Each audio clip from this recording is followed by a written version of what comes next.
Guys, நம்ம போன time பார்த்தது வந்து பார்ட் 1, இப்போ பார்க்கறது வந்து பார்ட் 2, கிளையூர் கிராம டூர். ஓகே, இப்போ இந்த கிராமத்தில் வந்து ஸ்பெஷல் என்ன அப்படின்னா, இன்னொரு ஸ்பெஷல், இந்த அம்மன் உருவானதுலேருந்தே இந்த தண்ணி வந்து ஊற்று வந்து வந்துட்டே இருக்கு.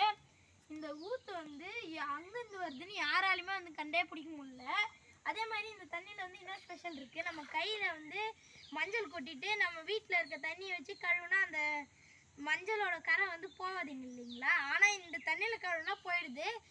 நேற்று வந்து அமாவாசை செம்ம கூட்டம், அதனால் நாங்கள் வந்து வர முடியல. அதனால் இன்றைக்கி வந்து இதை பார்க்கறதுக்குனே வந்து வந்திருக்கோம். சரி, ஓகே, நான் அதை வந்து பண்ணி காமிக்கிறேன் இருங்க. ஃபஸ்ட்டு இந்த மஞ்சள் எடுத்துக்கிட்டேன். இந்த மஞ்சள் எடுத்து கொட்டிக்கிட்டு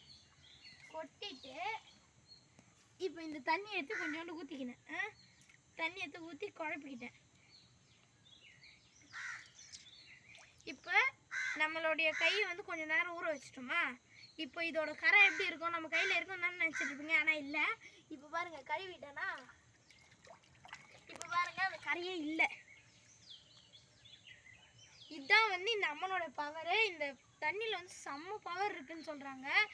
இந்த தண்ணியை வந்து நம்ம தலையில் இப்படி வந்து தேய்ச்சோன்னா அது வந்து நிறைய வந்து பவர் வந்து வருமா. தெளிக்கணும் நம்ம. அதேமாரி வீட்டுக்கு இதை தெளிச்சோனாலும் நல்ல வந்து சக்தி இருக்குமா. நீங்கள் வந்து இதை கண்டிப்பாக வந்து பாருங்கள். ஓகே, அடுத்த வீடியோவில் அடுத்த பார்ட்டில் பார்க்கலாம் வாங்க.